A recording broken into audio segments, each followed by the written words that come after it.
Bom dia, tudo bem? Tudo certo? Hoje, mais um friozinho, né? Se despedindo, a gente tá aguardando ele ir embora, né? Ele tá dizendo tchau várias vezes, mas ele ainda permanece, né? Então hoje nós estamos celebrando mais um domingo de ceia. O primeiro dia, o dia que devemos honrar o Senhor com as músicas, como a gente já fez, com a nossa mente e o nosso coração, porque esse é o propósito. E hoje eu quero falar de um tema que diz assim, antes da cruz. A introdução vai ser um pouquinho extensa, por causa do contexto histórico, né? Então é necessário que eu possa explicar para vocês sobre o plano de Deus, sobre a restauração do homem, que começou muito antes da cruz. Deus sempre manteve uma linhagem de Adão e em diante. Pois a Abel, de Abel que faleceu, então Deus abençoou e deu Sete, que foi o filho da promessa. E se vocês lerem lá em Gênesis capítulo 5, vocês vão ler toda a descendência, todo esse capítulo vai falar da descendência de Abraão, até Noé. Então todos esses descendentes de Adão até Noé, quando Deus chama para anunciar o dilúvio. Então aí tem um caminho até esse ponto. Depois do dilúvio, ali durante o dilúvio, na verdade, Noé fez todo aquele trabalho conforme Deus pediu e ordenou a Noé. E Noé teve 3 filhos, já tinha esses filhos, né, e suas noras, Sem, Cã e Jafé. O mais velho, chamado Sem, ele continua a linhagem dos semitas, ou também conhecida como povos do Oriente. Ele continuou então essa linhagem que chegou até Abraão, de Abraão até Judá, de Judá a Davi e de Davi até Jesus. Então esse é o contexto que chega até Jesus. Adão foi o primeiro homem perfeito, criado à imagem de Deus sem pecado. Adão foi criado, num primeiro momento, à imagem de Deus sem pecado. Mas depois pecou e vocês conhecem a história. Jesus foi o segundo homem criado à imagem, à glória, ao resplendor de Deus, sem nunca ter pecado. A diferença é só essa.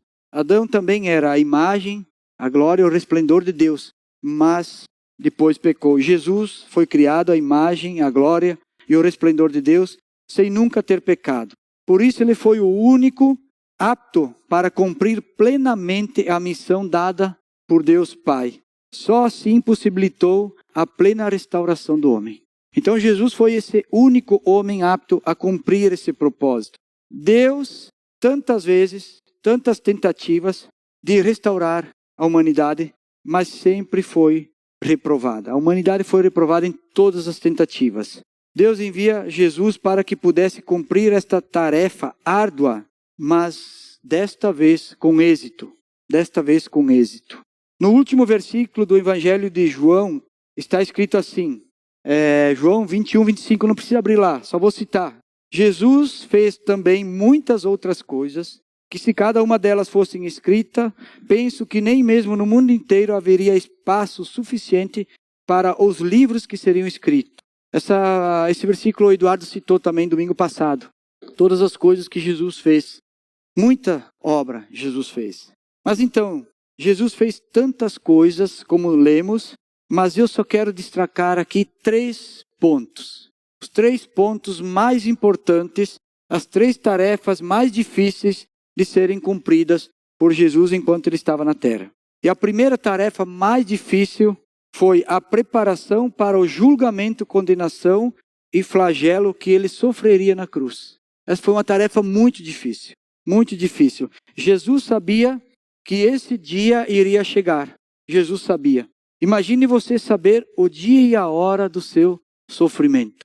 Eu creio que é bem difícil, né? A gente viver uma vida, mas Jesus estava preparado para isso. Então essa foi uma tarefa difícil para Jesus. A segunda tarefa difícil foi formar discípulos.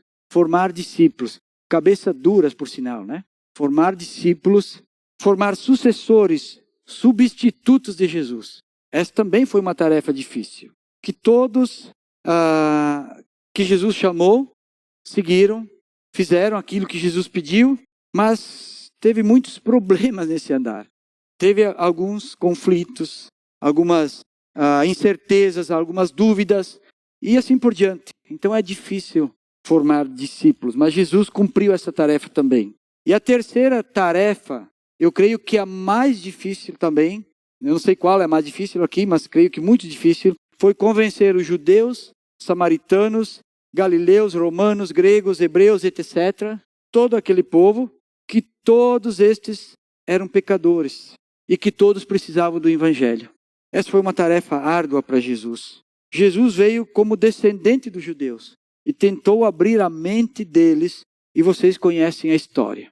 E é um pouquinho dessa história agora, resumidamente, eu vou citar vários versículos, vocês não precisam abrir para poder ganhar tempo. Eu quero contar para vocês como foi essa tarefa árdua de Jesus, tentar ensinar, explicar, mostrar para o povo, principalmente para o seu povo, para os judeus, que eles precisavam do evangelho para a salvação. E também ali havia muitos gentios. Vocês sabem que os romanos eram gentios, que havia uma mistura de povos. Havia os gadarenos lá, que eram criadores de porcos. Quando Jesus atravessa o lago e vai lá e expulsa os demônios, os porcos se precipitam abaixo e se afogam no mar. E todo aquele povo que criava porcos, os judeus não comiam porcos, vocês sabem. Então eram gentios. Eles expulsaram Jesus, eles pediram para Jesus ir embora. Então Jesus teve que ensinar e tentar convencer muitas pessoas sobre o evangelho. Então eu creio que essa foi uma das tarefas mais árduas na terra. E em vários momentos da vida de Jesus, encontramos relatos de ameaças, perseguições contra ele. Líderes religiosos, autoridades e até mesmo o povo que não acreditava nas profecias estavam perseguindo Jesus, estavam descontentes com o que Jesus falava. Então eles não aceitavam, porque eles eram desafiados a mudarem. E eles se sentiam ameaçados. Por isso eles não aceitavam Jesus e tentavam de alguma forma fazer o mal para o próprio Jesus. Porque era o contrário dos seus costumes e práticas pecaminosas. Por isso que o povo não aceitava. Então estes faziam o quê? Faziam ameaças, expulsavam-os e tentavam matar Jesus. Tudo isso aconteceu. Só para refrescar a memória de vocês, vou trazer então algumas citações aqui. É importante dizer que esses textos que eu vou falar, eles não estão numa ordem cronológica. Eles não estão numa ordem cronológica, tá? A primeira tentativa foi lá em Mateus 2,16, quando Herodes percebeu que havia sido enganado pelos magos, ele ficou furioso. E ele ordenou que todas as crianças daquela região fossem mortas, todas as crianças de 2 anos para baixo. Então Jesus, ainda quando menino, já foi perseguido de morte, já queriam assassinar Jesus, ainda quando bebê. Essa foi a primeira perseguição de Jesus, tanto que José teve que pegar a criança, a Maria, e fugir para o Egito para não ser morto.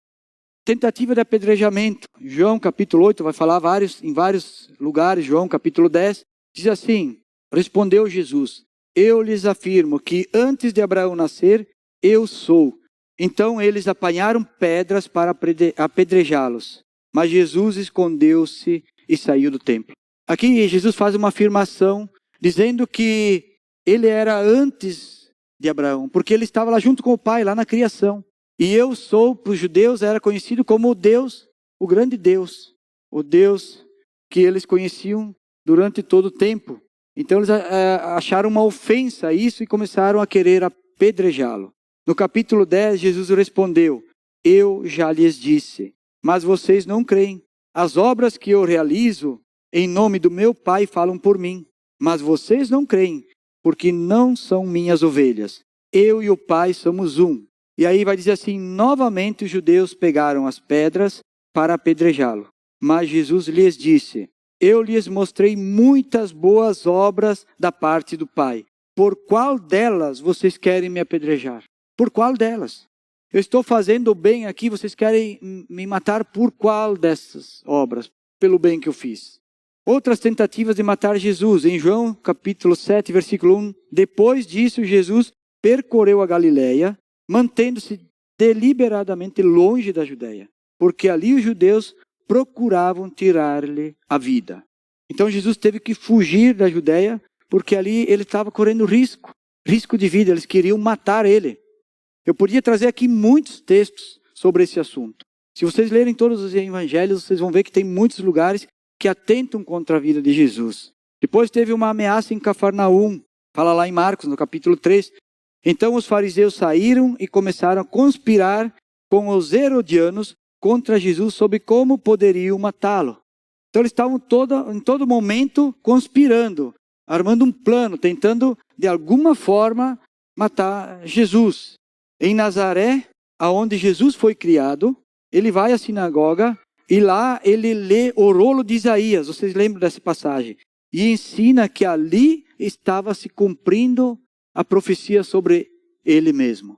Ali ele lê e diz, agora, hoje se cumpriu a profecia a meu respeito. Em Lucas, capítulo 4, ela diz assim, todos os que estavam na sinagoga ficaram furiosos quando viram isso.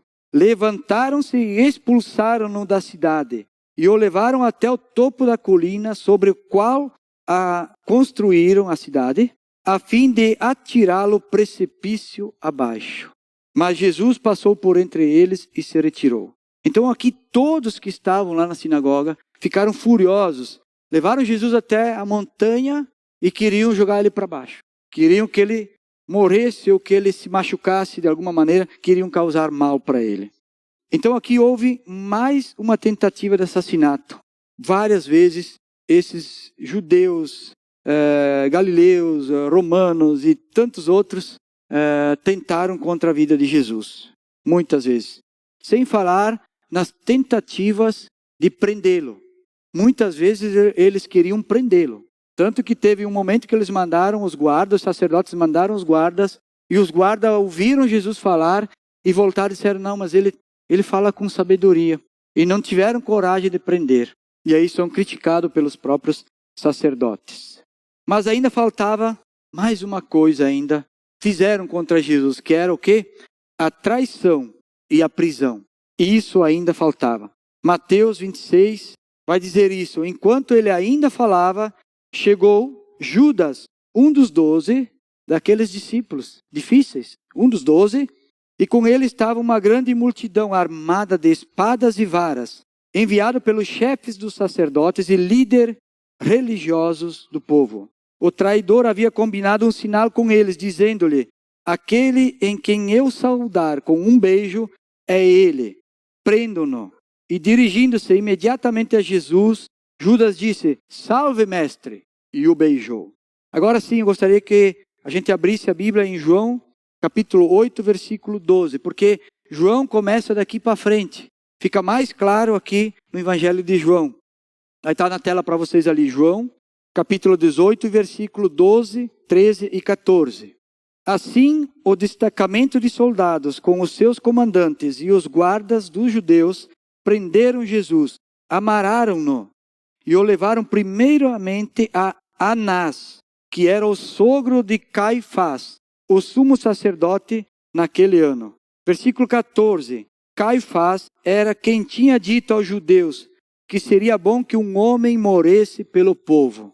Que genro que esse Anás tinha. Vocês não querem um genro desse para vocês também? Quem tem filho aí que está pretendendo um dia ter um genro, não querem um genro desse que disse, seria bom que um homem morresse pelo povo. Poxa vida, hein?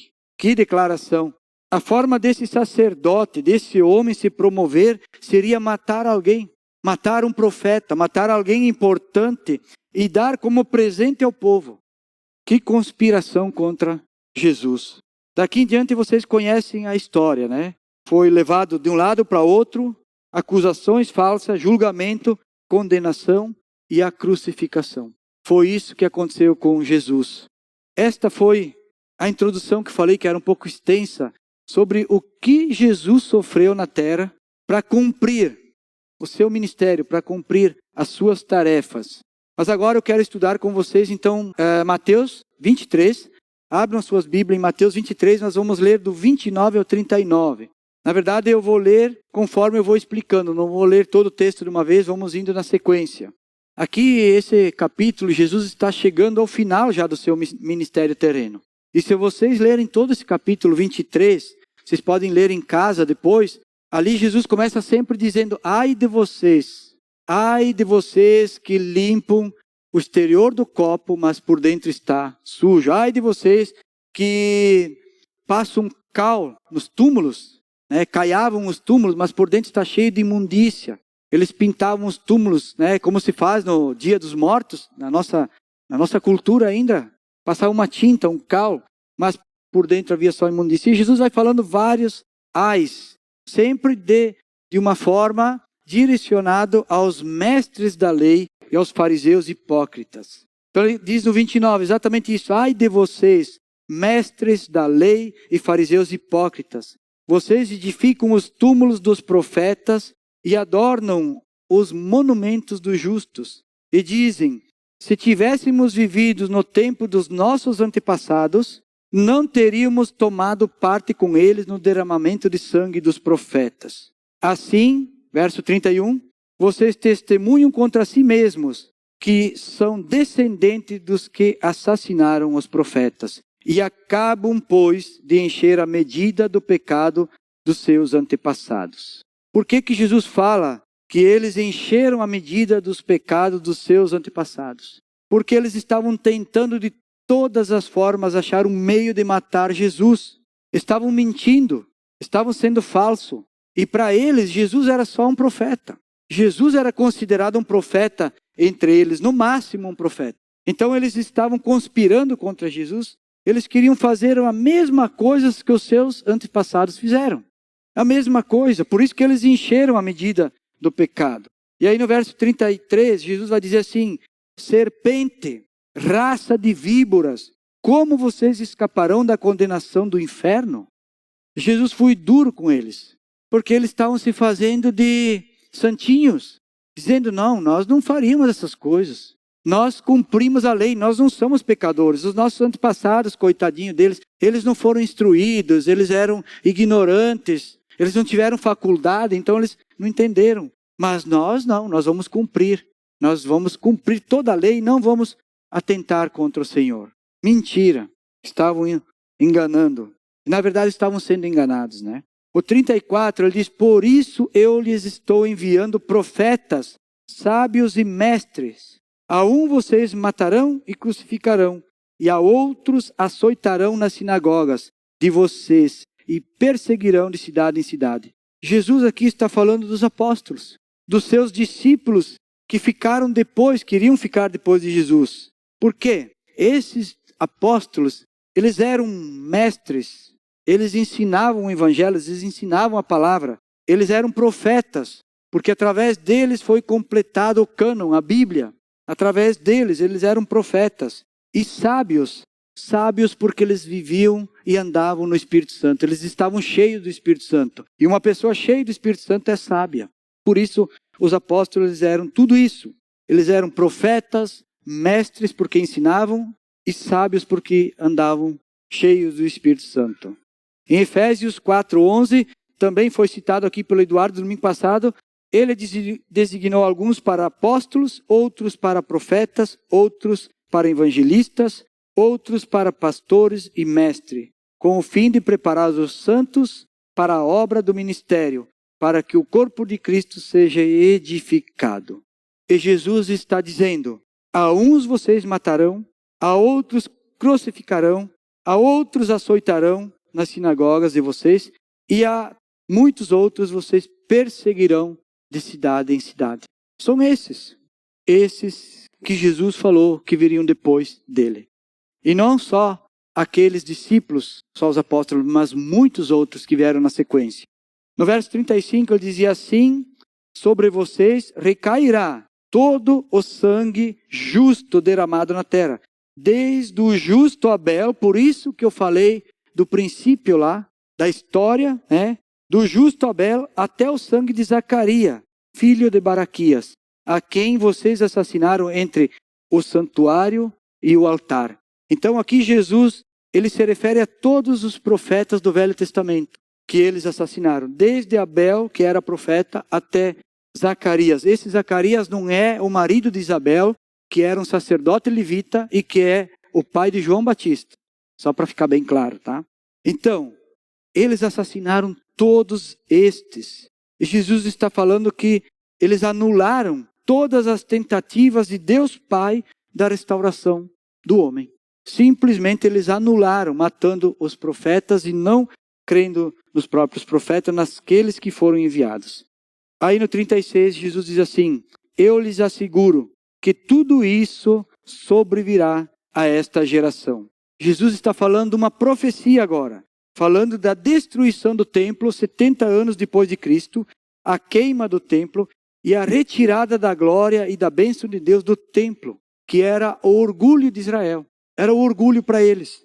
Jesus estava falando desse momento, que iria chegar quando os romanos vão destruir o templo. E a glória do Senhor é retirada então do templo. Aí ele vai para o 37, um versículo que também o Predebon citou no estudo anterior do Eduardo.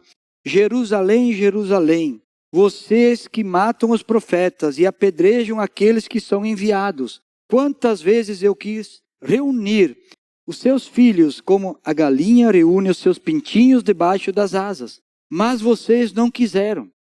Eis que a casa de vocês ficará deserta. De novo, Jesus fala da mesma situação da queima, da destruição do templo. E Jesus se refere que a glória do templo vai embora, porque quando Jesus sai do templo, a glória de Deus vai com ele para o Monte das Oliveiras. E essa profecia está em Ezequiel, não precisa abrir lá, 11:23, que diz: a glória do Senhor se levanta da cidade e parou sobre o monte que fica a leste da cidade. Então Jesus está falando aqui aquilo que eles já sabiam, porque eles conheciam a profecia. E por último, o versículo 39 diz assim: pois eu lhes digo que vocês não me verão mais até que digam: bendito é o que vem em nome do Senhor. Aqui Jesus confirma o fim do seu ministério, que está chegando ao fim do seu ministério na terra, e profetiza sobre a sua volta, a sua vinda em glória. Qual é a conclusão, então, desse texto para nós? Jesus sofreu muita oposição por falar a verdade. Ele só queria salvar o seu povo, fazer o bem. Mas Jesus, muitas vezes, ele foi perseguido, condenado, e se possível, se ele permitisse, se Deus permitisse, ele seria apedrejado. Mas Deus não permitiu. Mesmo assim, Jesus continuou, preparou seus discípulos, seus sucessores, fez muitos milagres e curou muitas pessoas. Então tudo isso Jesus fez antes da cruz. Tudo isso Jesus fez antes da cruz. Mas a tarefa mais difícil, eu creio que foi convencer todos os povos, todas as pessoas, especialmente os judeus, que todos eles eram pecadores e precisavam do Evangelho. Esta tarefa árdua, Jesus enfrentou na terra. Primeiro, porque todas as gerações tinham um coração duro e eram obstinados ao pecado. Eles matavam aqueles que Deus enviava para ensinar a palavra, para fazer o bem, as tentativas, mataram os profetas de Deus. A prova disso é que depois eles matam o próprio Jesus. Logo em seguida, eles vão e matam o próprio Jesus. Os judeus, os romanos e todo o povo gritando. O que o povo gritava? Crucifica-o, crucifica-o, crucifica-o. Em Mateus 27:25, Mateus 27:25 diz assim: todo o povo respondeu: que o sangue dele caia sobre nós e sobre os nossos filhos. Olha que versículo forte. Todo o povo gritando, primeiramente, crucifica-o, crucifica-o. E depois dizendo que o sangue dele caia sobre nós e nossos filhos. Por quê? Porque Pilatos disse: eu não vejo motivo para condenar esse homem. Eu lavo as minhas mãos. Mas aí o povo gritou: é por nossa conta, nós assumimos a responsabilidade. Que o sangue de Jesus recaia sobre nós e sobre os nossos filhos. Eles amaldiçoaram a si próprios e os seus próprios filhos. Olha a dureza e a maldade do coração daquele povo. E depois disso, mataram também os apóstolos. Vocês conhecem a história. Pedro crucificado, Paulo decapitado, Tomé cerrado ao meio, e cada um tem... Daria para a gente falar aqui muito sobre isso. Eles mataram os apóstolos, os discípulos de Jesus. Mataram todos. Aquilo que Jesus falou. E eles disseram: nós não iremos tomar parte. Eles fizeram. Eles disseram: nós não iremos tomar parte nisso. Eles fizeram logo em seguida, assim que Jesus morreu, matando os próprios discípulos de Jesus. O que nós podemos tirar então como aplicação para nós hoje desse texto, de toda essa história da vida de Jesus? Será que esta geração, será que a nossa era faria as mesmas coisas que eles fizeram? Será que a maldade no coração do homem mataria Jesus novamente? Eu não sei vocês, mas eu creio que sim, e bem mais rápido do que eles. Eu creio que hoje a maldade, ela alcançou a medida como nós lemos antes. E eu creio que bem mais rápido do que ele. Porque hoje os homens são intolerantes, não aceitam oposição. Imagina que Jesus chegando e explicando e falando: olha, você que assassina, você que rouba, você que usa droga, você que mente, você que engana, você está condenado ao inferno, você precisa se arrepender. Com certeza, o povo de hoje não aceitaria essas palavras fortes de Jesus também. E faria pior do que foi feito no passado.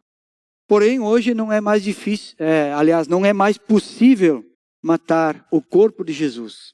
Graças a Deus, não é mais possível sacrificar Jesus de novo, não é mais possível matar o corpo de Jesus. Mas as pessoas matam Jesus quando viram as costas para ele, quando abandonam Jesus, ou quando negam o sacrifício dele, que é suficiente para o perdão do pecado e a salvação.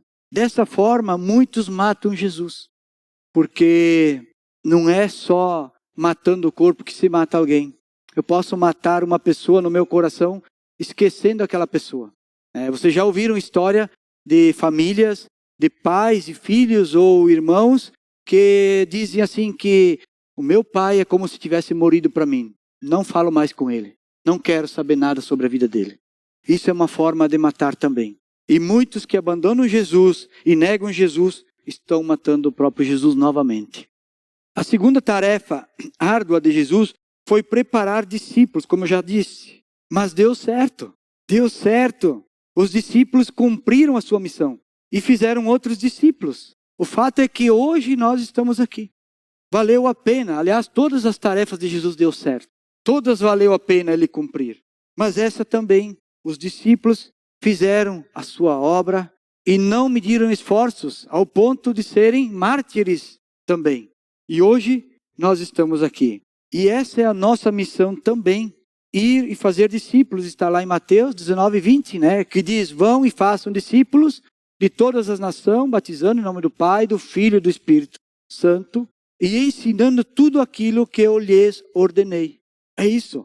É dada essa missão para nós também, assim como foi para os apóstolos. E a terceira aplicação para nós, e mais árdua tarefa de Jesus, eu creio, foi amar e perdoar aqueles que o crucificaram. A maldade, o ódio no coração do homem, que é obstinado e inclinado ao pecado.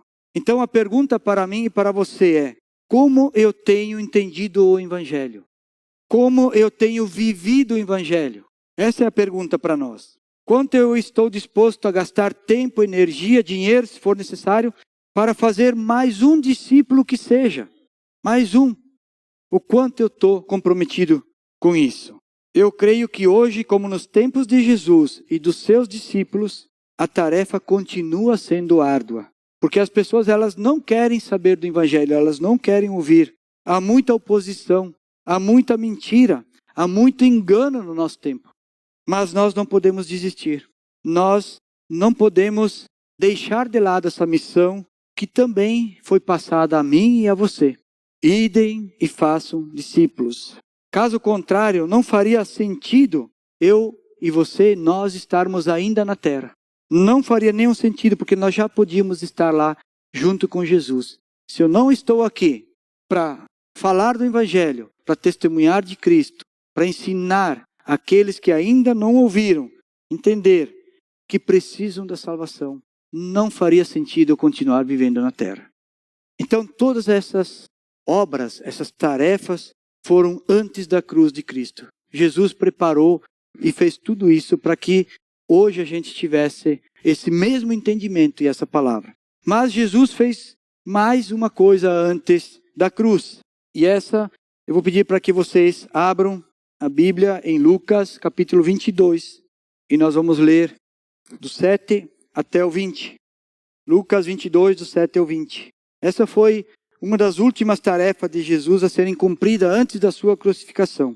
Diz assim: finalmente chegou o dia dos pães sem fermento, no qual devia ser crucificado o Cordeiro Pascal. Eu sei que hoje não é Páscoa, mas há um motivo especial aqui para essa mesa preparada. Chegou o dia dos pães sem fermento. Foi essa a tarefa de Jesus, fazer, participar, compartilhar a ceia com os seus discípulos. Porque ali havia um ensinamento para os seus discípulos, o último ensinamento. Ali diz nesse versículo 7 que estava chegando o dia de sacrificar um cordeiro. E eles ainda não entendiam que Jesus era esse cordeiro. Versículo 8. Jesus enviou Pedro e João dizendo: vão preparar a refeição da Páscoa. Aí eles perguntaram: onde queres que preparamos?